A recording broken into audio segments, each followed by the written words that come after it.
धन्यवाद छ। यो दिन समयको लागि धेरै पनि हजुरलाई धन्यवाद हुन्छ। साथै बिहानको सुन्दर दिनको लागि सुन्दर समयको लागि हामी हजुरलाई धन्यवाद दिन्छौँ। प्रत्येकलाई सहायता गर्नुहोस्। साथै तपाईँको सेवा गर्नु निम्ति आग्रह गर्छु। प्रत्येकलाई आशिष दिनुहोस्। यो सम्मतिलाई सुरुदेखि अन्तिम चरणलाई आह्वानमा सहायता गर्नुहोस्। राजाको वचनहरूमा सहायता गर्नुहोस्। गाउँछौँ बजाउँछौँ जे गर्छौँ तपाईँको महिमा गर्छौँ, तपाईँको आराधना गर्छौँ, तपाईँलाई विचार्छौँ। तपाईँले हाम्रो सृष्टिकर्ता हुनुहुन्छ, मुक्तिदाता हुनुहुन्छ। जो धाउँदै उहाँलाई यहाँसम्म सहायता गर्छु। प्रत्येकलाई जोस दिनुभएको होस्, पवित्र आत्माले वेलकम भएको होस्, ताकि तपाईँमा रमाउन सक्नु, गाउन सक्नु, खुसी हुन्छ। साथै प्रभु धन्यवाद। सबै तपाईँको हातमा छ। ईश्वरमा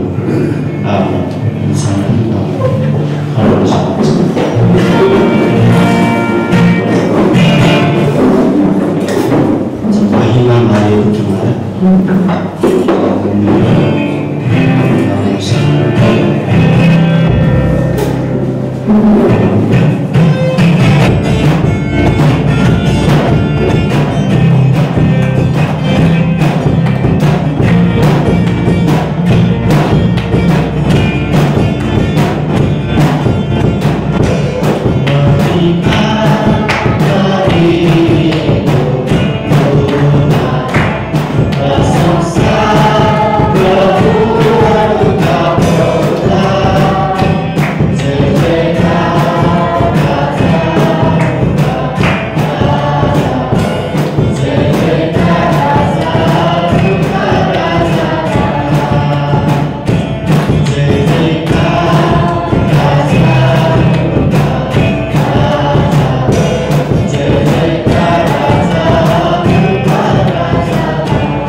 सृष्टि गर्नु जसमा हामीलाई जीवन दिनु हामी उहाँलाई धन्यवाद दिन्छौँ हामी उहाँको आराधना गर्छौँ।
उहाँले गर्नुहुन्छ, उहाँले हामीलाई गर्नु, उहाँले देखाउनुभयो त्यो कलवारी क्रुस। धन्यवाद कलवारी क्रुसमा प्राण त्याग हामीलाई बचाउनु निम्ति, हामीलाई मुक्ति दिनुको निम्ति सधैँ धन्यवाद दिन्छु। तपाईँको आराधना हामी कहिले पनि छुट्दैनौँ, कहिले पनि पछि हट्दैनौँ, किनभने तपाईँ सारा सृष्टिको राजा हुनुहुन्छ, सारा जगतको मालिक हुनुहुन्छ। धन्यवाद दिन्छु। सबै यसै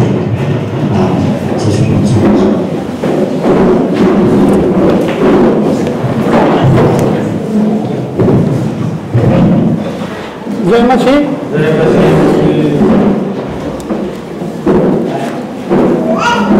खुसी हुनुहुन्छ? खुसी हुनुहुन्छ भने एकजनाले अर्कोलाई हेरेर खुसीको ताली बजाउनु न।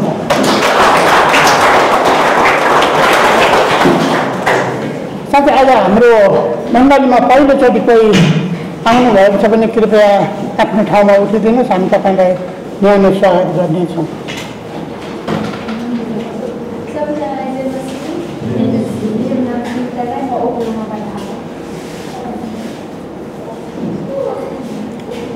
हुन्छ, उहाँलाई हामी ताली बजाएर स्वागत गर्नेछौँ।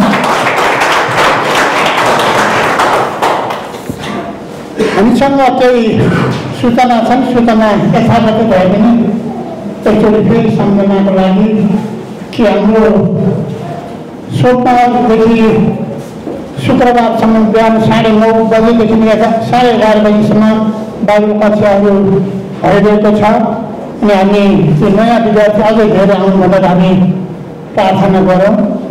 अनि शनिबार पनि दोस्रो सेवापछि बाइबल कक्षा हुनेछ।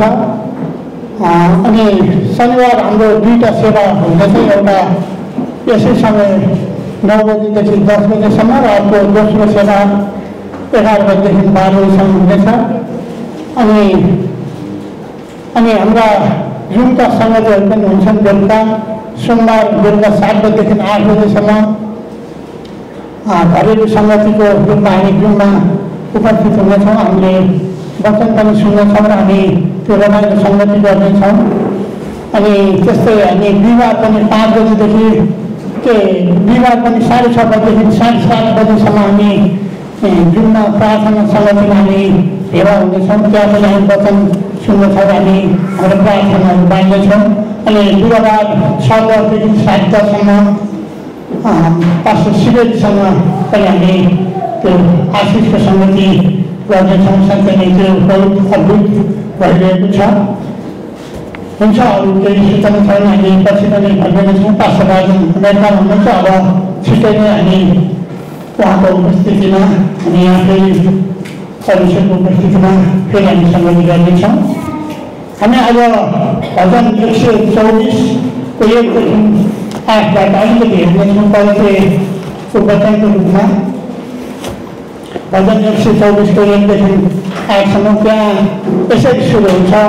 हाम्रो पक्षमा हुनुहुने परमप्रभु, यदि नभइदिनु भएको भए इस्राएलले भन्नुहोस्, मानिसहरू हाम्रो विरोधमा उठ्दा हाम्रो पक्षमा हुनुहुने परमप्रभु यदि नहुनु भएको भए, साथै यहाँ दोहोऱ्याएर परमप्रभु हाम्रो पक्षमा नहुनु भएको भए, परमप्रभु हाम्रो पक्षमा नहुनु भएको भए जोड दिएर अनि के हुने थियो, के हुने थियो।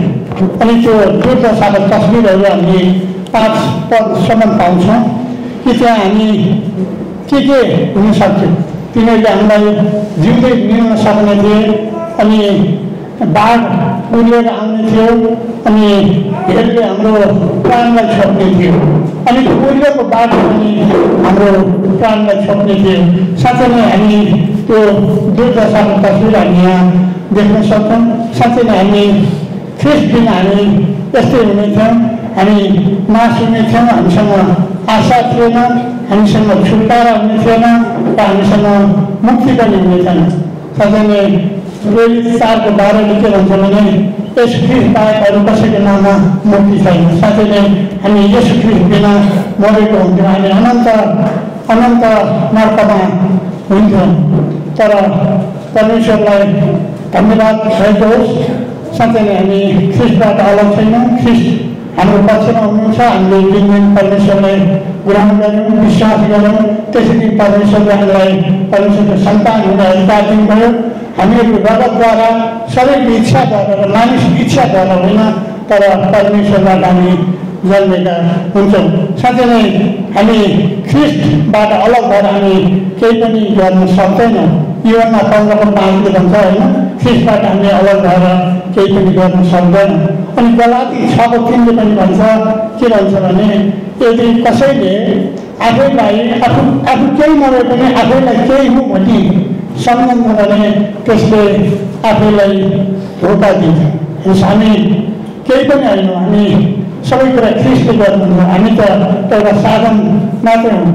एकचोटि मोहम्मद अली, तपाईँहरू कतिले नाम सुन्नुभएको छ, बक्सर क्याम्पेन जमानाको होइन, त्यो एकचोटि प्लेनमा चढेछ। अनि प्लेनमा चढ्दाखेरि त्यहाँ एयर होस्टेसले, त्यो परिचारिकाले भनिन्छन्, कृपया तपाईँ बेल्ट बाल्नुहोस् भनेर उनले अनुरोध गरेछन्। अनि त्यो मोहम्मद अलीले के जवाब दिएको भने सुपरम्यानलाई त्यो बेल्टको खाँचो छैन भनेर भनिन्छ। अनि त्यो परिचारिकाले भनिन्छन् त्यसैले सुपरम्यानलाई त्यो प्लेनको पनि जरुरत छैन, प्लेनको पनि खाँचो छैन। साँच्चै नै हामी कोही पनि सुपरम्यान छैन होइन, हामी सबै ख्रिस्टको सानो हामीले एकदिन न्याय दिनैपर्छ। साँच्चै नै हामी केही हौँ भन्छौँ भने हामीले आफैलाई धोका दिन्छौँ। हामी ख्रिस्ट बिना हामी केही पनि होइन। अब अब गुड न्युज के होइन, भजन 124 एउटा गुड न्युज हो। किनभने हामी जे हुन सक्यो हाम्रो अवस्था त्यो भएन, यही नै गुड न्युज हो। 6 पदबाट के सुरु हुन्छ भनेदेखि परमप्रभु धन्यको हुनुहुन्छ होइन, हामीलाई तिनीहरूको दाँतको शिकार हुन दिनु भएन। र त्यो अनि त्यो 5 पदको भएका कुनै कुरा पनि हुन दिनु भएन, किनभने परमेश्वर हाम्रो पक्षमा हुनुहुन्छ। त्यो पद 6देखि 8सम्म त्यो गुड न्युज हो, त्यो जे हुन सक्थ्यो त्यो भएन। अनि परमेश्वर हाम्रो पक्षमा हुनुहुन्छ। साँच्चै नै परमेश्वरको प्रतिज्ञा हाम्रो साथमा छ। पद 6देखि 8सम्म त्यही भनिएको छ, हामी दाँतको शिकार भएनौँ। अनि चरा मार्ने पासोबाट चरा उम्किँदैन होइन, हाम्रो प्राण पनि उम्केको छ। त्यो पासो छिन्यो र हामी पनि उम्क्यौँ। अब हामीसँग परमेश्वरको प्रतिज्ञा छ। यसैया 43:2ले के भन्छ भने हामी पानीबाट भएर जाँदा पनि परमेश्वर हाम्रो साथमा हुनुहुन्छ। हामी पानीबाट भएर जाँदा, हामी नदीबाट भएर जाँदा पनि हामीलाई बगाउने छैन। त्यो परमेश्वरको प्रतिज्ञा हामीसँग छ। अनि आगोबाट भएर जाँदा पनि त्यो आगोले डराउने छैन, किनकि परमेश्वर हाम्रो साथमा हुनुहुन्छ। सत्रक मेसक र अबेदनेगोको कथा हामीलाई थाहा छ। दानियल 3:2 कि उनलाई त्यो डन्किरहेको थियो, अझ त्यो 7 गुणा बढी त्यो डन्किरहेको त्यो आगोको भट्टीमा हाल्दाखेरि उनीहरूलाई डराएन। किनकि परमप्रभु उनीहरूको साथमा हुनुहुन्थ्यो, येशू ख्रिस्ट उनीहरूको साथमा हुनुहुन्थ्यो। दानियललाई सिंहको खोरमा दानियलले एकै गाँसमा कुरो पार्न सक्थ्यो, पारेन, किनकि दानियलको साथमा परमेश्वर हुनुहुन्थ्यो। यसैया 54:17ले भन्छ कि तेरो विरुद्धमा रचेको कुनै पनि कुरा सफल हुने छैन। साँच्चै नै हाम्रो विरुद्धमा रचेको कुनै कुरा पनि सफल हुने छैन, किनकि परमेश्वर हाम्रो साथमा हुनुहुन्छ। एउटा किसानको एउटा सानो कथा, एउटा किसानको बाबु छोरीहरू बस्दै रहेछन् एउटा सानो गाउँमा। अनि तिनीहरू गरिब थिए, तर तिनीहरू गरिब भएछन्, तिनीहरू विश्वासी थिए, तिनीहरू येशूलाई चिन्दथे, येशूकोमा भर पर्दथे। उनीहरू प्रभु येशू मेरो मुक्तिदाता हुनुहुन्छ भनेर उनीहरू भर पर्थ्यो। उहाँले सबै समस्याबाट, सबै परिस्थितिबाट छुटकारा दिनुहुन्छ भन्ने उनीहरू जान्दथे। अनि तर त्यो गरिब भएको कारणले त्यो एउटा साहुकारको त्यसलाई ऋण लाग्यो। अनि साहुकारले आएर भन्यो, तिमीहरूले मलाई त्यो ऋण म त्यति बेला क्षमा गर्छु, भने यहीसँग एउटा छोरी पनि थिइन्, तिमी राम्रै थिइन्, अनि तिम्रो छोरी मलाई दियो भने म तिम्रो सबै त्यो ऋणलाई क्षमा गरिदिन्छु, माफ गरिदिन्छु भनेर भन्छ। अनि एउटै शब्द अनि के लाग्छ भने तिनीहरू एउटा ढुङ्गाको एउटा खेत जस्तो ढुङ्गै ढुङ्गा भएको ठाउँ बसेको, एउटा त्यो मिठो थैली त्यहाँ ल्याएर उनले के प्रस्ताव राख्छ भने यदि म यहाँबाट एउटा कालो ढुङ्गा टिप्छु एउटा सेतो ढुङ्गा टिप्छु अनि त्यो कालो ढुङ्गा सेतो ढुङ्गा यो खाली ब्यागमा हाल्छु अनि तिमीले त्यो ब्यागबाट सेतो ढुङ्गा झिक्न सक्यौ भनेदेखि तिम्रो त्यो सबै ऋण क्षमा हुन्छ अनि तिमी पनि बिहा गर्न पर्दैन। सेतो झिकेको खण्डमा तिमीले त्यो कालो झिक्यो भने चाहिँ तिमीले मसँग बिहा गर्नुपर्छ, त्यति बेला पनि तिम्रो बाबुको ऋण चाहिँ क्षमा हुन्छ भनेर उसले भनिन्छ होइन। अनि उसले भनेर तिमीले त स्वभाव त्यो त राक्षसको त अलिकति खराब स्वभावको थियो, त्यसको नियत अलि राम्रो थिएन है, त्यो अलि निष्ठुरी थियो, त्यसैले तिमीहरू त्यो डरायो है, त्योसँग अब डरायो के गर्ने भने अनि फेरि अब आखिर सुकै छैन, अहिले उनीहरूले परम्परालाई सम्झ्यो ल अब यता छ होइन। अनि त्यसले त्यो खाली ढुङ्गामा गएर भनेर त्यो ढुङ्गाहरू हाल्यो है, त्यसले त्यो ढुङ्गाहरू हाल्दाखेरि के गर्यो भने के जाल गऱ्यो भने दुईटै कालो ढुङ्गा हाल्दै हेर्नुहोस्, दुईटै कालो ढुङ्गा हाल्यो, दुईटै कालो ढुङ्गा हालेर त्यो केटीले देखिहाल्यो, तिनको तिनमा आँखा यसो हेर्नु छर्ने आँखाले देखिहाल्यो। अब फसाद पऱ्यो, अब के गर्ने पर्नु पऱ्यो सक्दैन होइन। अब त्यहाँ तपाईँहरू भइदियो त्यो केटीलाई के सल्लाह दिनुहुन्छ अथवा त्यो केटीको ठाउँ भइदियो तपाईँहरू के गर्नुहुन्छ? एउटा कुरा तिमीले इन्कार गर्न सक्थ्यौ, अर्को कुरो यो धोका हो तैँले दुईटै कालो चाहिँ हालेको छस् भन्ने कुरा भन्न सक्थ्यौ। अनि त्यसरी चाहिँ फुरुक्क लाग्थ्यो ढुङ्गा, जसरी कालै थियो दुईटै कालै थियो अनि ढुङ्गा टिप्न पर्थ्यो र उनीसँग विवाह गर्नु पर्थ्यो अनि उसको बाबुको ऋण चाहिँ क्षमा हुँदैन थियो। तपाईँहरू त्यो खण्डमा भएर के रिकमेन्ड गर्नुहुन्छ, के सल्लाह दिनुहुन्छ?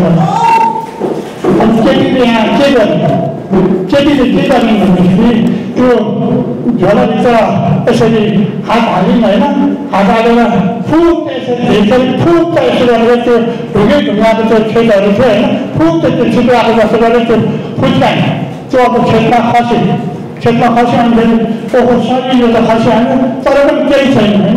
अब त्यहाँ यदि त्यो झोलाभित्र अब त्यहाँ कालो ढुङ्गा छ भने अब सेतो ढुङ्गा झिकेको रहेछ भने थाहा भइहाल्छ, त्यो ढुङ्गा त त्यहाँ खेतमा बिलाइहाल्यो अर्को होइन। अनि त्यहाँ यदि सेतो भइदियो भने पनि मैले अब त्यो कालो ढुङ्गा झिकेको रहेछ भने त्यहाँ थाहा भइहाल्छ, त्यो ठिकै पनि थियो होइन, तार्किक पनि थियो। अनि अब त्यो साहुकारले चाहिँ अब केही बोल्नै सकेन, मैले त्यो भक्तिमा उसको खोर थियो, उसले दुईटै कालो हालेको थियो, मैले दुईटै कालो हालेँ भनेर स्वीकार गर्नु सकेन। त्यस कारण उसले अब माने। अनि त्यहाँ अब के ढुङ्गा पाइन्छ त त्यहाँ भन्दाखेरि त्यहाँ त्यो बिहामा त कालो ढुङ्गा पाइन्छ, दुईटै कालो थियो, एउटा झिकाएको थियो, कालो पाइन्थ्यो, त्यसको मतलब के भयो मैले सेतो ढुङ्गा झिकेँ। परमेश्वरले त्यो परिस्थितिबाट बचाउनु भयो, उसको ऋण पनि माफ भयो, उसले बाबुलाई बचायो अनि आफूले बचाउनु उसँग बिहा गर्ने मन गर्न परेन। परमेश्वरले सबै परिस्थितिबाट त्यसरी उम्काउनुहुन्छ। साँच्चै नै ख्रिस्टले सबै परिस्थितिलाई बदलिदिन सक्नुहुन्छ। उहाँ हाम्रो साथमा भएपछि सबै कुरा बदलिदिनुहुन्छ। उहाँले पानीलाई दाखमध्यमा परिणत गर्नुभयो भने उहाँमा के कुरा असम्भव छ, सबै कुरा उहाँमा सम्भव छ। त्यसो परमेश्वर हामीले पाएका छौँ। साँच्चै नै भजन 118को 6ले के भन्छ भने म डराउने छैन, म डराउने छैन किनभने परमेश्वर परमप्रभु मेरो पक्षमा हुनुहुन्छ। म डराउने छैन, मानिसले मलाई के गर्न सक्छ, मानिसले मलाई के गर्न सक्छ हेर्नुहोस् त परमेश्वरको प्रतिज्ञामा भर परेको। यसै 54को 17 के भन्छ भने तेरो विरुद्धमा रचेको कुनै कुरा पनि सफल हुने छैन, तेरो विरुद्धमा रचेको कुनै कुरा पनि सफल हुने छैन। रोमी 8को 33 र 32 को हाम्रो विरोधमा हुन सक्ला? परमेश्वर हाम्रो पक्षमा हुनुहुन्छ भने को हाम्रो विरोधमा हुन सक्ला? परमेश्वर परमेश्वरले हामीलाई धार्मिक ठान्नुहुन्छ। यसु ख्रिस्टले नै हाम्रो लागि मर्नुभयो र हाम्रो लागि मध्यस्थ पनि गर्नुहुन्छ। त अरूहरू सक्छन् तर परमेश्वर हाम्रो पक्षमा हुनुहुन्छ। परमेश्वर हाम्रो पक्षमा भएपछि, परमेश्वर हाम्रो दाहिना भएपछि अरू कसको के लाग्छ? साँच्चै नै हामी परमेश्वरमा भर पारौँ। परमेश्वर हाम्रो साथमा हुनुहुन्छ। जुन दिन हामीले यसो ख्रिस्टलाई ग्रहण गरौँ हामी अब परमेश्वर हाम्रो पक्षमा हुनुहुन्छ, हामी उहाँका सन्तान भएका छौँ।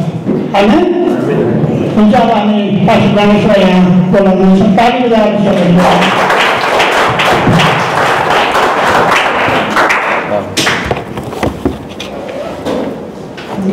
सबैलाई जय मसीह छ। स्वागत छ हजुरहरूलाई। के हामी सन्चै छौँ सबैजना? ओके, यसो हात तन्काउन सक्नुहुन्छ? एक छेउमा बसेको मान्छे भन्नाले छैन मान्छे।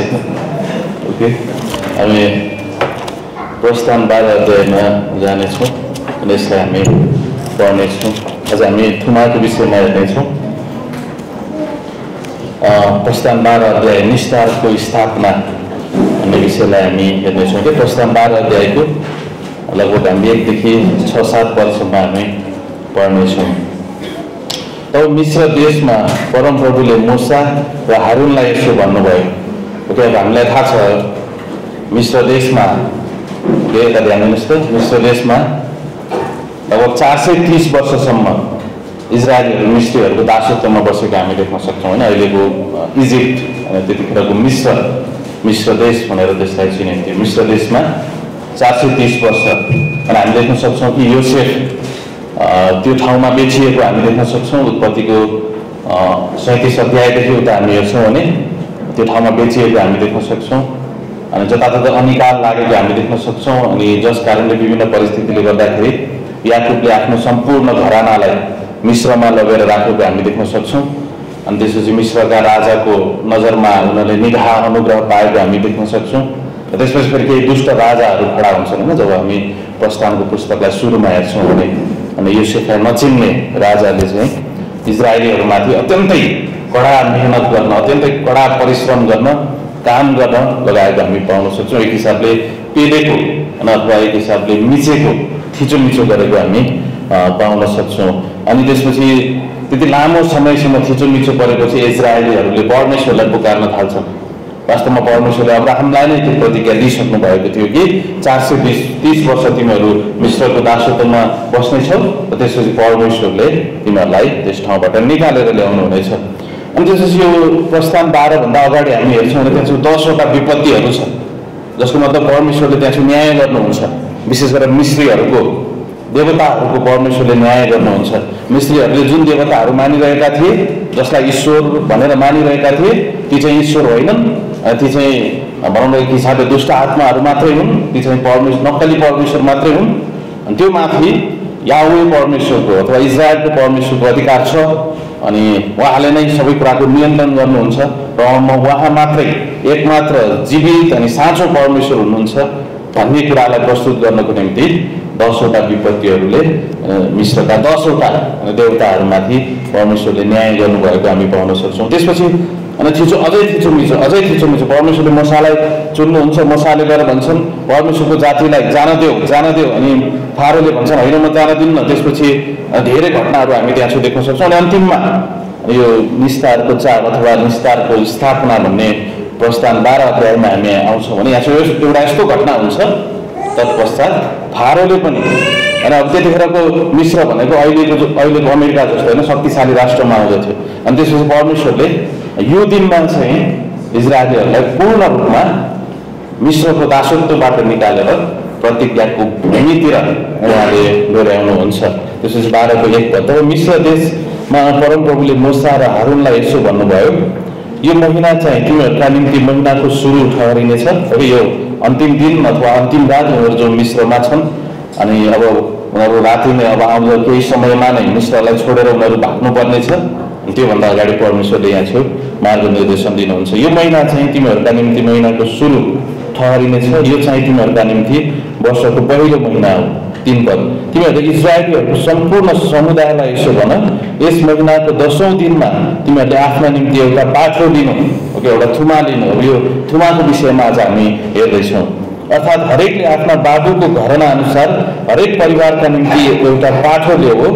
अनि यदि त्यो परिवार एउटा पाठका निम्ति सानो भयो भने त्यसले आफ्नो घरको बगालको आफ्नो छिमेकीसँग मानिसहरूको सङ्ख्या अनुसार एउटा पाठो ल्याऊ र तिनीहरू हरेकले आफ्नो खुवाई अनुसार पाठका निम्ति गन्ती निकाल्नु। 5 पद, तिमीहरूको पाठो निष्कोट, अनि यसो ख्रीष्ट पनि निष्कोट हुनुहुन्छ होइन, पहिलो वर्षको नरहोस्।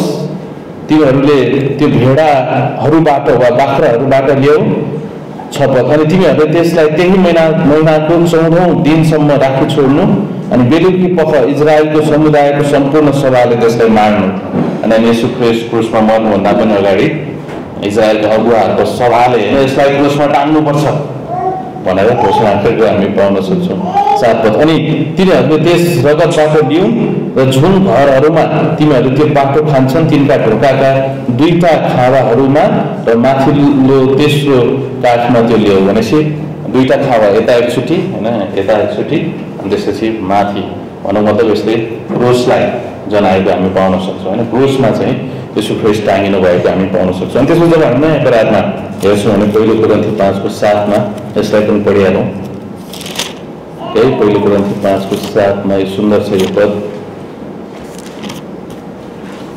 यस्तो छ, यसकारण पुरानो खमीर निकालेर शुद्ध पार र तिमीहरू एउटा नयाँ ढिका हुन सक जस्तो अखमीरे तिमीहरू छौ पनि, किनकि ख्रीष्ट पनि जो हाम्रो निस्तारको पाठो हुनुहुन्छ। याद गर्नुहोस् त, जुन इजरायलीहरूले प्रस्थान 12 अध्यायमा जुन पाठो उनीहरूले मिश्र देशको दासत्वबाट जानुभन्दा अगाडि काटेका थिए, वास्तवमा त्यसले येशू ख्रीष्ट जो पाप उठाइ लगिने थुमालाई त्यो पाठोलाई जनाएको हामी पाउन सक्छौँ। अनि त्यसपछि यही कुराहरू यहाँ छ बताउँदछ नि, किनकि ख्रीष्ट पनि जो हाम्रो निस्तारको पाठो हुनुहुन्छ हाम्रा निम्ति बलिदान हुनुभयो। अनि यो सुन्दर कुरा हामी देख्न सक्छौँ। भने सबभन्दा पहिला इजरायलीहरू मिश्रको दासत्वमा छन् अनि दासत्वबाट परमेश्वरले आफ्ना मानिसहरूलाई निकाल्नको निम्ति अब थुमा बलिदानको आवश्यकता छ। तिमीहरू प्रत्येक घरको निम्ति होइन थुमा काट्नु, अनि जब परमेश्वरले प्रस्थान 12:6 हेर्नुहुन्छ भने त्यसलाई काट्नु भन्नुहुन्छ, 1 वचनमा भन्नुहुन्छ। जबकि त्यो दिन प्रत्येक परिवारले एक-एकवटा थुमा, कसैले भनौँ धेरै थुमा, हजारौँ थुमाहरू त्यो दिन काटिएको थियो र पनि परमेश्वरले 1 वचनमा 12:6 त्यसलाई काट्नु भन्नुहुन्छ। त्यसको मतलब के हो? एउटै थुमा। जबकि त्यो थुमा जुन रात विस्तारको दिनमा काटिएको थियो त्यो थुमाले मानिसहरूको पापलाई लान सक्दैन, तर एक दिन मेरो पुत्र होइन यस संसारमा थुमा भनेर आउनेछ अनि उसले चाहिँ जब ऊ क्रुसमा टाँगिन्छ भने चाहिँ उसले चाहिँ मानिसहरूलाई मुक्ति दिन सक्छ। भनेपछि परमेश्वरले इजरायलीहरूलाई मिश्रको दासत्वबाट थुमाको रगतद्वारा, अनि के हुन्छ उनीहरूले थुमा काट्छन्, त्यसपछि थुमाको रगत आफ्नो ढोकामा लगाउँछन्। विशेष गरेर उनीहरू पालमा बस्दैथे मिश्रमा, अनि सायद कसैको घर पनि होला। अनि त्यसपछि राति परमेश्वर आउनुहुन्थ्यो अनि राति परमेश्वर आउनुभयो अनि जसको ढोकामा त्यो छाप लागिएको छ उनीहरूलाई चाहिँ केही पनि हानि हुँदैन। विशेष गरेर इजरायलीहरूको ढोकामा अनि यो छाप लगाइएको थियो।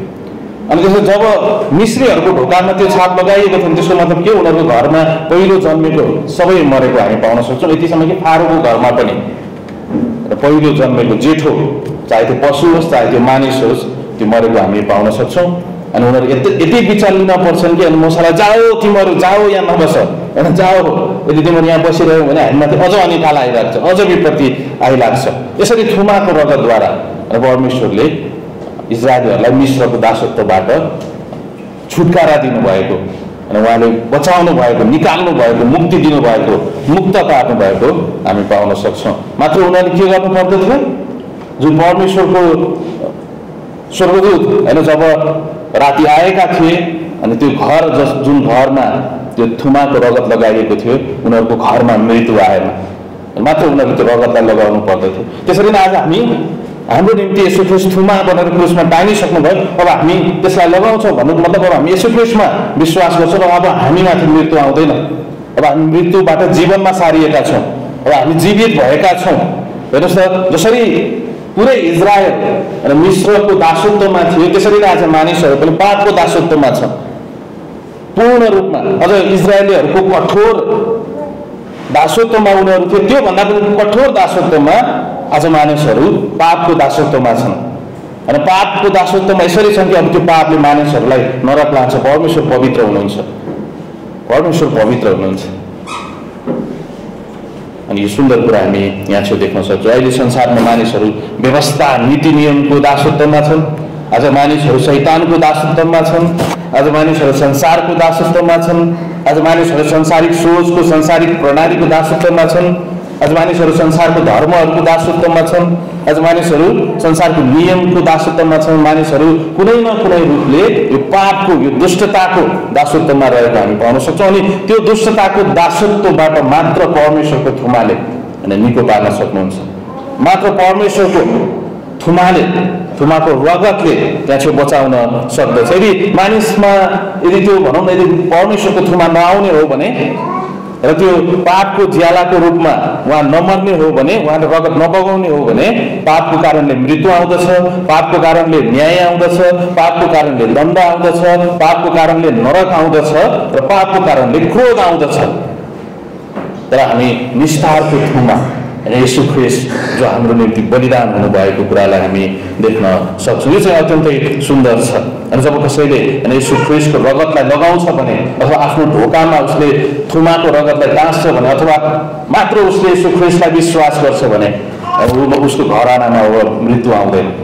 उसले मृत्युबाट जीवनमा सारिएको हुन्छ र उसले परमेश्वरमा मुक्ति पाएको हुन्छ। यो थुमालाई हामी यहाँ देख्न सक्छौँ। जुन थुमा चाहिँ येशू ख्रीष्ट हुनुहुन्छ। जब हामी उत्पत्ति 3:21 हेर्दछौँ भने यहाँ पनि सुन्दर कुरा छ। उत्पत्ति 3:21 हामीलाई थाहा छ आदम र हव्वालाई परमेश्वरले बनाउनु भयो र त्यसपछि अदनको बगैँचामा उहाँले राखिदिनु भयो अनि त्यसपछि उहाँले आज्ञा दिनुभयो अनि त्यो आज्ञालाई आदम र हव्वाले इन्कार गरेको अथवा उल्लङ्घन गरेको हामी पाउन सक्छौँ। अनि यसरी सिंह मानव दौडमाथि पाप आएको हामी देख्न सक्छौँ। तर परमेश्वरले के गर्नुभयो त 21 पदमा अनि उत्पत्ति 3:21 अनि परमप्रभु परमेश्वरले आदम र तिनकी पत्नीका निम्ति छालाका वस्त्र बनाउनु भयो र तिनीहरूलाई पहिराइदिनु भयो। यो छालाको वस्त्र कहाँबाट आयो? अवश्य पनि परमेश्वरले त्यहाँ थुमालाई बलिदान गर्नुभयो। हेर्नुहोस् त, सुरुमै हामी थुमाको बलिदानलाई देख्न सक्छौँ। परमेश्वरले थुमालाई बलिदान गर्नुभयो अनि त्यो थुमाको छालाको वस्त्र र आदम र हव्वालाई लगाइदिनु भयो। अनि यसले चाहिँ हाम्रो धार्मिकताको वस्त्र जनाउँदछ। जुन दिन हामीले येशू ख्रीष्टलाई विश्वास गर्दछौँ, परमेश्वरको थुमा जो हाम्रो निम्ति काटिनु भयो, जब हामी उहाँमाथि विश्वास गर्दछौँ भने परमेश्वरले हामीलाई त्यसरी नै एउटा वस्त्र पहिराउनुहुन्छ। त्यो चाहिँ धार्मिकताको वस्त्र हो। जुन हाम्रो पुरानो पापको वस्त्र थियो, जुन थोत्राहरू थिए, झुत्राहरू थिए, त्यो पापको झुत्रा र थोत्रा कपडाहरूलाई अथवा त्यो पापलाई उहाँले निकालिदिनुहुन्छ आफू बलिदान भएर। अनि त्यसपछि उहाँले त्यो धार्मिकताको वस्त्र हामीलाई लगाइदिनुहुन्छ। आज हाम्रो पाप येशू ख्रीष्टले लिनुभएको छ अनि येशू ख्रीष्टको धार्मिकता हामीलाई दिनुभएको छ, जसको कारणले अब हामी अनन्त जीवन पाएका छौँ, जसको कारणले हामी स्वर्गका नागरिक भएका छौँ, जसको कारणले हामी परमेश्वरका सन्तान, परमेश्वरका छोराछोरी भएको हामी पाउन सक्छौँ। त्यति मात्र होइन, जब हामी यूहन्ना 1 अध्यायमा एकदम सुन्दर छ, हामी जान सक्छौँ। वास्तवमै यो सुन्दर छ। जब हामी यो सन्देशलाई पक्रिराख्छौँ र हामी हाम्रो ध्यान यताउति भड्किन दिँदैनौँ भने यूहन्ना 1:29 यहाँ चाहिँ बत्तिसमा दिने यूहन्नाले येशू ख्रीष्टलाई देखेपछि के भन्छन्? भोलिपल्ट यूहन्नाले येशूलाई आफू कहाँ आइरहनु भएको देखे र भने हेर भनेपछि बत्तिसमा दिने यूहन्ना यहाँ चाहिँ उभिरहेका छन् अनि येशू ख्रीष्ट आउँदै हुनुहुन्छ। अनि त्यसपछि उनले भन्छन् येशू ख्रीष्टलाई देखाएर अनि आफ्नो चेलाहरू बत्तिसमा दिने यूहन्नाको चेलाहरूलाई हेर अनि येशू ख्रीष्टतिर देखाएर के भन्छन्? हेर राम्रोसँग हेर, होइन, हेर परमेश्वरका थुमालाई जसले संसारको पाप उठाइ लैजानु भयो। भनेपछि यूहन्नाले भन्दैछन् जसरी त्यो निस्तारको समयमा जब पाठोको रगत इजरायलीहरूको ढोकामा लगाइन्थ्यो भने उनीहरूले छुटकारा पाउँथे। अनि यहाँ छेउ परमेश्वरको पुत्र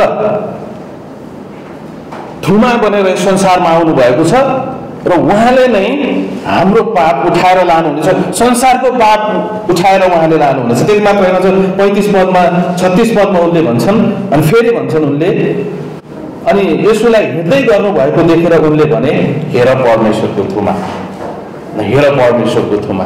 भनेपछि येशू ख्रीष्ट संसारमा कुन उद्देश्यले आउनुभयो? जसरी इजरायलीहरू मिश्रको दासत्वमा थिए र थुमाको रगतद्वारा मिश्रको दासत्वबाट इजरायलीहरूलाई बचाउनु भयो, त्यसरी नै मानिसहरू जो पापको दासत्वमा थिए ती पापको दासत्वको कारणले नरक जान लागिरहेका मानिसहरूलाई थुमाको रगतद्वारा आफू बलिदान भएर उहाँले मानिसलाई स्वर्ग लान चाहनुहुन्थ्यो। उहाँले मानिसलाई आफू कहाँ राख्न चाहनुहुन्थ्यो। उहाँले मानिस आफूसँग गाँच्न चाहनुहुन्थ्यो। उहाँले मानिसलाई आफूसँग टाँस्न चाहनुहुन्थ्यो। उहाँ त्यो मानिससँग सङ्गति गर्न चाहनुहुन्थ्यो। अनि जब यूहन्नाले बत्तिसमा दिने यूहन्ना जो आमाको गर्भदेखि नै पवित्र आत्माले परिपूर्ण भएका व्यक्ति थिए, उनले जब येशू ख्रीष्टलाई आफूतिर आउँदै गरेको देख्छन् भने हेर अनि संसारको पाप उठाइ लगिने थुमा अनि येशू ख्रीष्ट क्रुसमा बलिदान हुनुभयो। किन बलिदान हुनुभयो? उहाँ हाम्रो निस्तारको थुमा अथवा हाम्रो पापलाई पखाल्ने, हामीलाई छुटकारा दिनको निम्ति, हामीलाई मुक्ति दिनको निम्ति, हाम्रो सम्पूर्ण अधर्मलाई, हाम्रो सम्पूर्ण पापलाई लिएर उहाँ सिद्ध बलिदान भएर हामीलाई मुक्ति दिनको निम्ति उहाँ क्रुसमा मरिराख्नु भएको थियो। त्यही भएर पहिलो पत्रुस 1:19 पत्रुसले के भन्दछन् होइन, यसलाई पनि हामी हेरौँ। पहिलो पत्रुस 1:19 वाह, यो पनि सुन्दर छ। तर निर्दोष र निष्कलङ्क थुमाको रगत अर्थात् ख्रिस्टको बहुमूल्य रगतद्वारा छुटकारा पाएका हौँ। भनेपछि हामी कसरी हामीले मुक्ति पायौँ? अनि यीशु ख्रिस्टको त्यो निर्दोष अनि सबैको मानिसको रगतहरू दोषी भएको पाउन सक्छौँ। तर यीशु ख्रिस्ट कन्याबाट जन्मिनु भयो, यीशु ख्रिस्टको रगत निर्दोष छ, पाप रहित छ, निष्कलङ्क छ, खोट रहित छ, दाग रहित छ। थुमाको रगत अर्थात् ख्रिस्टको बहुमूल्य रगतद्वारा छुटकारा पाएका छौँ। यदि यीशु ख्रिस्टको रगत नबगेको भए हामी अझै पापी हुने थियौँ। यदि यीशु ख्रिस्टले आफ्नो रगत नबगाउनु भएको भए, आफैलाई अर्पण नगर्नु भएको भए हामी अझै नरकमा, अझै हामी दण्डको, अझै हामी परमेश्वरको क्रोधको लायक थियौँ। तर धन्यवाद, अनि परमेश्वरले आफ्नो पुत्रलाई संसारमा पठाउनु भयो अनि उहाँ थुमा बनेर अनि आफ्नो बहुमूल्य रगत उहाँले बगाउनु भयो। अब मानिसले मुक्ति पाउन सक्छ, मात्र उसले अब ढोकामा लगाए पुग्छ। भन्नुको मतलब मात्र उसले अब विश्वास गरे पुग्छ। अब कुनै पनि मानिसले अनि यीशु ख्रिस्टमाथि अथवा त्यो रगतलाई, त्यो थुमाको रगतलाई आफ्नो ढोकामा लगाउँछ, भन्नुको मतलब त्यो थुमाको रगतलाई आफू कहाँ लगाउँछ, भन्नुको मतलब उसले यीशु ख्रिस्टमाथि, परमेश्वरको थुमामाथि विश्वास गर्छ भने अब उसले मुक्ति पाउँछ, अब उसले जीवन पाउँछ। परमेश्वरको थुमाद्वारा जुन अघि पापको, दुष्टताको, त्यसपछि शैतानको, संसारको दासत्वमा थियो, अब त्यो दासत्वबाट थुमाको रगतबाट उसले छुटकारा पाउन सक्छ। यसलाई मात्र हामी लगाउँछौँ। लगाउनको निम्ति के गर्छौँ? मात्र हामी विश्वास गर्छौँ। अनि जुन दिन हामीले यीशु ख्रिस्टलाई विश्वास गर्यौँ, हामीले त्यो थुमाको रगतलाई हाम्रो जीवनमा लगायौँ, जुन दिन हामीले यीशु ख्रिस्टलाई ग्रहण गर्यौँ, त्यही दिन हामीले त्यो थुमाको रगतलाई लगायौँ र अब हामी के गर्छौँ? मृत्युबाट हामी जीवनमा सारिएका छौँ। अब हाम्रो घरमा अथवा मेरो जीवनमा मृत्यु आउँदैन। मैले अनन्त जीवन पाएको छु ख्रिस्टको बलिदानको कारणले, मैले मुक्ति पाएको छु ख्रिस्टको बलिदानको कारणले। त्यही भएर दोस्रो कोरिन्थी 5:21 हामी देख्न सक्छौँ सुन्दर कुरा, र यसलाई पनि व्याख्या गरौँ। दोस्रो कोरिन्थी 5:21, किनकि उहाँमा हामी परमेश्वरका धार्मिकता गर्न पाऊँ भनेर पापै नचिन्नु हुने परमेश्वरले हाम्रा निम्ति पाप तुल्याउनु भयो। पापै चिन्न नहुने परमेश्वरले हाम्रा निम्ति पाप तुल्याउनु। कसको विषयमा कुरा गरेको यो भन्नुहोस् त? यीशु ख्रिस्टको विषयमा। यीशु ख्रिस्टले कहिले पनि पाप गर्नु भएन, यीशु ख्रिस्टले कहिले पनि झुट बोल्नु भएन। उहाँको रगत खोट रहित, निष्कलङ्क, दाग, परमेश्वरको थुमा, र जसको रगत पर्याप्त थियो मानिसहरूलाई मुक्ति दिनको निम्ति। पापै नचिन्नु हुने पाप तुल्याइनु भयो। भन्नुको मतलब के हो? यदि हाम्रो पाप हामी आफैले बोकिरहेको भए, यदि यो हामी आफैले बोक्नु पर्ने थियो भने हामी कहिले पनि परमेश्वरको स्तरमा पुग्ने थिएनौँ, हामीले कहिले पनि मुक्ति पाउन सक्ने थिएनौँ।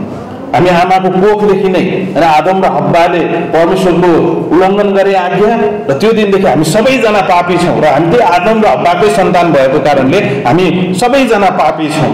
अनि हामी पापी भएको कारणले र यदि त्यो हाम्रो पाप हामी आफैले बोक्ने हो भने, यदि त्यो केहीमा नराखिने हो भने, यदि त्यो हाम्रो पाप निकालेर कतै राखिन सक्यो भने त त्यो सुन्दर कुरा भयो। तर यदि त्यो पाप हामी आफैले बोकिराख्नु पर्ने थियो भने त मुक्ति सम्भव छैन। अनि पापको ज्याला मृत्यु हो। पापले त परमेश्वरको क्रोधलाई निम्त्याउँछ, पापले त दण्डलाई निम्त्याउँछ, पापले त नरकलाई निम्त्याउँछ, पापले त परमेश्वरको न्यायलाई निम्त्याउँदछ। तर कस्तो होला यदि त्यो पाप हामीले बोक्नु परेन भने? यदि त्यो पाप हामीले बोक्नु परेन, तर एउटा कुनै व्यक्तिले हाम्रो पापलाई, सबै पापलाई हामीले गरेका सबै पापलाई यदि कुनै व्यक्तिले बोकेर आफूसँग लिने हो भने, र त्यसपछि पूर्व र पश्चिम जति टाढा छ परमेश्वरले यादै गर्न नसक्ने ठाउँमा त्यसलाई लगेर फ्याँकिदिनु भने के हुन्छ? अब म धर्मी बन्न सक्छु। ठिक येशू ख्रीष्टले त्यही गर्नुभयो। पापै नचिन्नु हुने व्यक्ति यस संसारमा आउनुभयो, उहाँ क्रुसमा टाँगिनुभयो, उहाँले आफ्नो थुमाको रगत सिद्ध थुमा भनेर यस संसारमा आउनुभयो र उहाँले मानव दौडको सबै पापै नचिन्नु हुने परमेश्वरले मानवको सम्पूर्ण पापलाई उहाँले लिनुभयो अनि क्रुसमा उहाँ टाँगिनुभयो। उहाँले आफ्नो बहुमूल्य रगत क्रुसमा बगाउनुभयो अनि उहाँले त्यो पापलाई लिएर चिहानमा गाडिनुभयो र पूर्व र पश्चिम जति टाढा छ परमेश्वरले पनि, सर्वज्ञानी परमेश्वरले पनि यादै गर्न नसक्ने ठाउँमा पुर्याइदिनु भयो अनि उहाँ तेस्रो दिनमा बौरी उठ्नुभयो अनि त्यसपछि उहाँ स्वर्गमा आज विराजमान हुनुहुन्छ। अब हामी धर्मी ठहरिन सक्छौँ, कारण मेरो पाप यदि मैले बोक्नु पर्ने हो भने म दण्डको योग्य हुन्थेँ, नरकको योग्य हुन्थेँ। तर अब पापै नचिन्नु हुने परमेश्वरले मेरो पापलाई लिइदिनु भयो। अनि त्यति मात्र होइन, जब मेरो पाप लिइदिने, मेरो पापको निम्ति मर्ने, गाडिने र तेस्रो दिनमा बौरी उठ्ने जब येशू ख्रीष्टमा म विश्वास गर्छु भने अब उहाँले आफ्नो सम्पूर्ण आत्मा मेरो निम्ति आवश्यक पर्ने धार्मिकता उहाँले मलाई दिनुहुन्छ। अब मेरो सम्पूर्ण पापलाई उहाँले लिनुहुन्छ अनि उहाँले जब म उहाँलाई विश्वास गर्छु उहाँले आफ्नो धार्मिकता ममा हालिदिनुहुन्छ। अब म पवित्र छु, अब म निष्कलङ्क छु, अब म धर्मी ठहरिएको छु, अब म परमेश्वरको अगाडि खडा हुन सक्छु। येशू ख्रीष्टको कारणले, थुमाको रगतको कारणले अब म परमेश्वरलाई पुकार्न सक्छु। अब म परमेश्वरलाई हे अब्बा, हे पिता, मेरो बुवा भनेर म बताउन सक्छु। अब म नरक जानु पर्दैन, मसँग अनन्त जीवन छ, मसँग सुख। अब ममा दण्ड आउँदैन, मेरो दण्ड येशू ख्रीष्टले लिइसक्नुभयो। अब म माथि न्याय आउँदैन, मेरो न्याय येशू ख्रीष्टले लिइसक्नुभयो। म पापको कारणले मर्नुपर्ने थियो भने मेरो पापलाई लिएर येशू ख्रीष्ट मर्नुभयो र येशू ख्रीष्ट मर्नुभयो, गाडिनु भयो, तेस्रो दिनमा बौरी उठ्नुभयो। अब म मेरो पापको निम्ति सजाय भोग्नु पर्दैन, अब मैले मेरो पापको निम्ति दण्ड भोग्नु पर्दैन। त्यो येशू ख्रीष्टले लिनुभयो, निस्तारको थुमा बनेर आफ्नो सिद्ध रगत अनि उहाँले बगाइसक्नुभयो। त्यही भएर जब हामी यसाया 53 को 7 मा अनि प्रेरित 7 को 32 मा हामी हेर्छौँ भने अनि यसले येशू ख्रीष्ट क्रुसमा रहँदाखेरिको घटनालाई यसले बताउँदछ। थुमा झैँ उहाँ होइन क्रुसमा टाँगिनु भयो, यसो हेर्दाखेरि कमजोर जस्तो देखिने। र उहाँले जब हामी फिलिपी 2 अध्यायको 5 देखि 7 8 हेर्छौँ भने क्रुससम्म उहाँ इमान्दार भइराख्नु भयो, आफूलाई होच्याउनु भयो, नम्र तुल्याउनु भयो। किन? किनकि उहाँले हामीलाई प्रेम गर्नुहुन्थ्यो र निस्तारको थुमा बनेर यस संसारमा उहाँ आउनुभएको हामी पाउन सक्छौँ। अनि त्यति मात्र होइन, जब हामी प्रकाश 5 को 7 मा अनि जसलाई हामी पढ्ने छैनौँ, त्यो थुमा यस संसारमा आउनुभयो, मानिसलाई छुटकारा दिनको निम्ति आफ्नो रगत बगाउनु भयो, त्यसपछि उहाँ गाडिनु भयो, तेस्रो दिनमा बौरी उठ्नुभयो अनि 40 दिनसम्म आफ्नो चेलासँग रहेर उहाँले स्वर्ग जानुभन्दा अगाडि भन्नुभयो, सबैलाई गएर यो सुसमाचार सुना, सबैलाई गएर पृथ्वीको अन्तसम्म, पल्लो छेउसम्म गएर मानिसहरूलाई मेरो विषयमा बताऊ। किनकि सबैको निम्ति परमेश्वरको थुमा यस संसारमा आउनुभएको थियो, परमेश्वरको थुमाले रगत बगाउनु भएको थियो र परमेश्वरको थुमाको रगतले अब मानिसहरूले मुक्ति पाउन सक्छन्, मानिसहरूले जीवन पाउन सक्छन्, मानिसहरूले धार्मिकता पाउन सक्छन्। त्यो कुरालाई अन्तिमसम्म, पृथ्वीको पल्लो छेउसम्म अरू कुनै पनि कुराले हामीलाई छुटकारा दिन सक्दैन। मात्र थुमाले, मात्र परमेश्वरको थुमाले, मात्र येशू ख्रीष्टको रगतले, अरू कुनै पनि कुराले मानिसको पापलाई क्षमा गर्न सक्दैन। मात्र परमेश्वरको थुमा, येशू ख्रीष्टको रगतले, येशू ख्रीष्टले मात्रै मानिसहरूको पापलाई क्षमा गर्न सक्नुहुन्छ। येशू ख्रीष्टले मात्रै मानिसहरूलाई अनन्त जीवन दिन सक्नुहुन्छ। येशू ख्रीष्टले मात्रै मानिसहरूलाई स्वर्गमा लान सक्नुहुन्छ। अनि त्यही भएर येशू ख्रीष्टले भन्नुहुन्छ स्वर्गमा जाँदै गर्दाखेरि, वास्तवमा त्यो उहाँले तपाईँ हामीलाई पनि भन्दै हुनुहुन्छ, भन पृथ्वीको अन्तिम छेउसम्म गएर भन। अनि त्यसपछि उहाँ आज स्वर्गमा हुनुहुन्छ, तर उहाँ शिर हुनुहुन्छ, हामी शरीर हो। आफ्नो शरीरलाई होइन यस ठाउँमा राख्नु भएको छ। उहाँ शिर हुनुहुन्छ तर आफ्नो शरीरलाई, यसको मतलब के हो, मानिसहरूले परमेश्वरलाई कुनै न कुनै तरिकाले अनुभव गर्न सक्छौँ। त्यही भएर हामी यहाँ चाहिँ भेला भएका छौँ, त्यही भएर हामी यहाँ थुमाको रगतको विषयमा चर्चा गर्दैछौँ, त्यही भएर हामी घोषणा गर्दैछौँ। अनि येशू ख्रीष्ट कति सुन्दर हुनुहुन्छ, जुन थुमा कमजोर भएर, एक हिसाबले हेर्दाखेरि कमजोर, नम्र भएर, अन्त त्यो कमजोर होइन, त्यो नम्र भएर, त्यो दीन भएर उहाँ क्रुसमा टाँगिनु भयो। अनि जब प्रकाशको पुस्तकमा जब यूहन्नाले स्वर्गको महिमित येशू ख्रीष्टलाई देख्छन् भने त्यही थुमा सिंहासनमा विराजमान भएको हामी देख्न सक्छौँ। अनि तपाईँले प्रकाशको पुस्तक पढ्नुभयो भने प्रकाशको पुस्तकमा 27 पटक थुमा थुमा थुमा थुमा थुमा थुमा भनिएको छ, जसमध्ये 26 पटक यो थुमा भन्ने शब्दले येशू ख्रीष्टलाई जनाएको हामी पाउन सक्छौँ। भनेपछि त्यही थुमा जो नम्र भएर दीन भएर यस संसारमा आउनुभयो र हाम्रो पापको निम्ति रगत बगाउनुभयो, गाडिनुभयो, तेस्रो दिनमा बौरी उठ्नुभयो, आज स्वर्गको सिंहासनमा उहाँ विराजमान हुनुहुन्छ। स्वर्गको सिंहासनमा उहाँ विराजमान हुनुहुन्छ। भन्नुको मतलब के हो? ख्रीष्टमा भएको मुक्ति साँचो छ। वास्तवमै उहाँले सम्पूर्ण कुरालाई जित्नुभयो, कारण किन आज उहाँ स्वर्गको सिंहासनमा बसेर सम्पूर्ण कुराको राज गरिराख्नु भएको छ। जब हामी प्रकाशको पुस्तकमा थुमा भन्ने शब्दलाई हेर्छौँ भने प्रकाश 5को 7मा सन्तहरूको बीचमा थुमा हामी देख्न सक्छौँ। सिंहासनमा, स्वर्गको सिंहासनमा हामी त्यही थुमा, त्यही येशू ख्रीष्टलाई हामी देख्न सक्छौँ। प्रकाश 5को 8मा सबैजना थुमाको अगाडि झुकेको हामी देख्छौँ। सबै विश्वासीहरू विशेष गरेर त्यही थुमा, त्यही येशू ख्रीष्टको अगाडि झुकेको हामी देख्छौँ। प्रकाश 5को 12मा एक मात्र योग्य थुमा, अनि त्यहाँ छेउ पृथ्वीको अधिकार पत्रको निम्ति खोल्न कोही पनि योग्य थिएनन्, तर त्यहाँ छेउ परमेश्वरको थुमा मात्रै हुनुहुन्छ जसले त्यसलाई खोल्न सक्नुहुन्छ। एक मात्र योग्य थुमा। त्यसपछि प्रकाश 5को 13मा अनन्त थुमा। वाह! त्यसपछि प्रकाश 6को 1मा त्यही थुमा अब न्यायकर्ता थुमाको रूपमा हामी देख्न सक्छौँ। अनि प्रकाश 6को 16मा थुमाको क्रोधलाई, जो महासङ्कटमा सम्पूर्ण दुष्टतामाथि, सम्पूर्ण पापमाथि, सम्पूर्ण अधर्ममाथि त्यही थुमाले राज गरेको हामी देख्न सक्छौँ। त्यही येशू ख्रीष्टले राज गरेको हामी देख्न सक्छौँ। त्यसपछि प्रकाश 7को 9मा सबैको अगुवाको रूपमा हामी त्यही थुमा, त्यही येशू ख्रीष्टलाई देख्न सक्छौँ। फेरि प्रकाश 7को 10मा त्यही थुमालाई हामी सिंहासनमा देख्छौँ। फेरि प्रकाश 7को 14मा थुमाको रगतले शुद्ध पार्दछ। येशू ख्रीष्टको रगतले शुद्ध पार्दछ, येशू ख्रीष्टको रगतले पवित्र पार्दछ। अनि त्यसपछि प्रकाश 7को 17मा त्यही थुमालाई फेरि हामी सिंहासनमा विराजमान भएको देख्छौँ। अनि त्यसपछि प्रकाश 12को 11मा थुमाको रगतद्वारा सन्तहरूले विजय प्राप्त गरेको हामी देख्न सक्छौँ। आज हामी विजयी छौँ, कारण किन? थुमाको रगतको कारणले, येशू ख्रीष्टको रगतको कारणले। त्यसपछि प्रकाश 13को 8मा जुन अघिल्लो शनिबार हामीले हेरेका थियौँ कि सम्पूर्ण कुराको जग नै थुमा काटिनु नै हो, येशू ख्रीष्ट क्रुसमा टाँगिनु नै हो। यदि येशू ख्रीष्ट क्रुसमा टाँगिनु भएको कुरालाई हामी निकालिदिन्छौँ भने संसार छैन। त्यसपछि प्रकाश 14को 1मा सुरक्षाकर्ता थुमालाई, त्यही थुमालाई हामी देख्न सक्छौँ। प्रकाश 14को 4मा अगुवा र पुनरुत्थित थुमालाई हामी देख्न सक्छौँ। प्रकाश 14को 10मा न्यायकर्ता थुमालाई हामी देख्न सक्छौँ।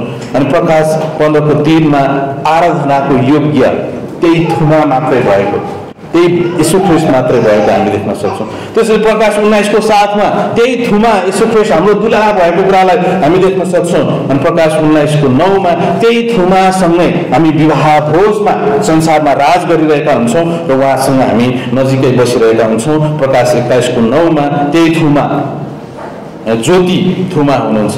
अनि प्रकाश 21को 14मा प्रेरितहरूको अगुवा थुमालाई हामी देख्न सक्छौँ। अनि प्रकाश 21को 22मा 1000 वर्ष शासनको मन्दिरमा थुमा विराजमान भएको हामी देख्छौँ। प्रकाश 21को 23मा ज्योति, परमेश्वर ज्योति हुनुहुन्छ, थुमा ज्योति भएको कुरालाई हामी देख्छौँ। अनि प्रकाश 21को 27मा हामी थुमाको जीवनको पुस्तक, थुमाको पुस्तकलाई हामी परमेश्वरको थुमाको पुस्तकलाई हामी देख्छौँ, जहाँ छेउ मुक्ति पाएका मानिसहरूको नाम लेखिएको छ। जहाँ छेउ तपाईँ जुन दिन हामीले विश्वास गर्छौँ त्यही दिन हाम्रो नाम अनि थुमाको पुस्तकमा चढाइन्छ, त्यहाँ छेउ लेखिन्छ। अब कसैले पनि त्यसलाई मेटाउन सक्दैन। थुमाको पुस्तकमा हाम्रो नाम लेखिएको कारणले अब हाम्रो मुक्ति सुनिश्चित छ, हामी मुक्ति पाएका मानिसहरू। त्यसपछि प्रकाश 22को 1मा र 22को 3मा त्यही थुमालाई हामी सिंहासनमा देख्छौँ। देख्नुभयो? अनि सम्पूर्ण कुराको निष्कर्ष येशू ख्रीष्ट भएको हामी पाउन सक्छौँ। यदि येशू ख्रीष्ट नहुनु भएको भए, यदि येशू ख्रीष्ट थुमा बनेर अनि आफ्नो बहुमूल्य रगत नबगाउनु भएको भए न आज यो मुक्ति सम्भव थिएन। तर परमेश्वरलाई धन्यवाद भएको होस्, त्यही थुमा हाम्रो निम्ति काटिनु भएको थियो। त्यही थुमाले, त्यही येशू ख्रीष्टले आज सम्पूर्ण कुरामाथि राज गरिराख्नु भएको छ र एक दिन हामी उहाँसँगै राज्य गर्नेछौँ। यही दृष्टिकोण लिएर अनि हामी हाम्रो विश्वासी जीवन जिउन सक्छौँ। प्रभु, हामी धन्यवाद दिन्छौँ यो समयको निम्ति। जे जति कुराहरू हामीले आज हाम्रो बिचमा हेरौँ, हामी सबैजना खडा हुन सक्छौँ र त्यसपछि हामी अन्तिम प्रार्थना गर्न सक्छौँ। धन्यवाद प्रभु, यो बिहानको सङ्गतिमा 9 बजेदेखि 10 बजेको सङ्गतिमा तपाईँले हामीलाई एकसाथ ल्याउनु भयो र प्रभु धन्यवाद। थुमा सिंहासनमा प्रभु हामी देख्दछौँ सुन्दर कुरा हो। धन्यवाद प्रभु। आज हामी थुमाको रगतद्वारा छुटकारा पाएका मानिसहरू प्रभु, यो छुटकारामा हामी रमाउँछौँ, यो छुटकारामा हामी अब मानिसहरूलाई बताउँछौँ, कारण अरू कसैले पनि मानिसको पापलाई पखाल्न सक्दैन, अरू कसैले पनि मानिसलाई अनन्त जीवन दिन सक्दैन, तर तपाईँ मात्र हुनुहुन्छ प्रभु। धन्यवाद यो मुक्तिको निम्ति, यो शान्तिको निम्ति, यो जीवनको निम्ति, प्रेमको निम्ति, अनुग्रहको निम्ति, कृपाको निम्ति, मण्डलीको निम्ति प्रभु, तपाईँको पास्टर अगुवाहरूको निम्ति, हामी एकअर्काको निम्ति, सुसमाचारको निम्ति, हो प्रभु, यस देशमा हामीलाई राख्नु भएको निम्ति प्रभु, हामी थुमामा भएको मुक्तिलाई, यीशु ख्रीष्टमा भएको मुक्तिलाई, परमेश्वरको थुमामा भएको मुक्तिलाई प्रभु हामी यस ठाउँमा वरिपर घोषणा गर्न सकौँ प्रभु। हामी धन्यवाद दिन्छौँ तपाईँलाई। सुराजनलाई तपाईँलाई हामी देख्छौँ अब हप्ताहरूमा जसरी उहाँ आउनुहुनेछ र यस ठाउँमा देखा पर्नुहुनेछ, प्रचार गर्नुहुनेछ प्रभु। आफ्नो दास छोरालाई तपाईँले सुरक्षित साथ यस ठाउँमा ल्याउनुहोस्। जतिजना हामी यस ठाउँमा भेला भएका छौँ अब प्रभु, कति हामी धेरै यात्रा गरेर आएका छौँ, हिँडेर आएका छौँ प्रभु, धन्यवाद। हामी यही तपाईँबाटको वचन दिनलाई, जीवन दिनको निम्ति हामी यस ठाउँमा छौँ प्रभु। धन्यवाद। हाम्रा रोग बिमारहरूलाई लिनुहोस्, हाम्रा घटिकन आर्थिक चिन्ता, फिक्री, डर, त्रासहरूलाई प्रभु लिनुहोस् र थुमामा विजय भएको, परमेश्वरको थुमाको रगतले विजय भएको कुरालाई हाम्रो जीवनमा प्रभु दिन प्रतिदिन हामी अनुभव गर्न सकौँ, महसुस गर्न सकौँ प्रभु। हामी धन्यवाद दिन्छौँ यो समयको निम्ति। सबै कुरा तपाईँको हातमा राख्दै माग्छौँ प्यारो प्रभु येशू ख्रीष्टको नाउँमा आमेन। जय मसीह। जय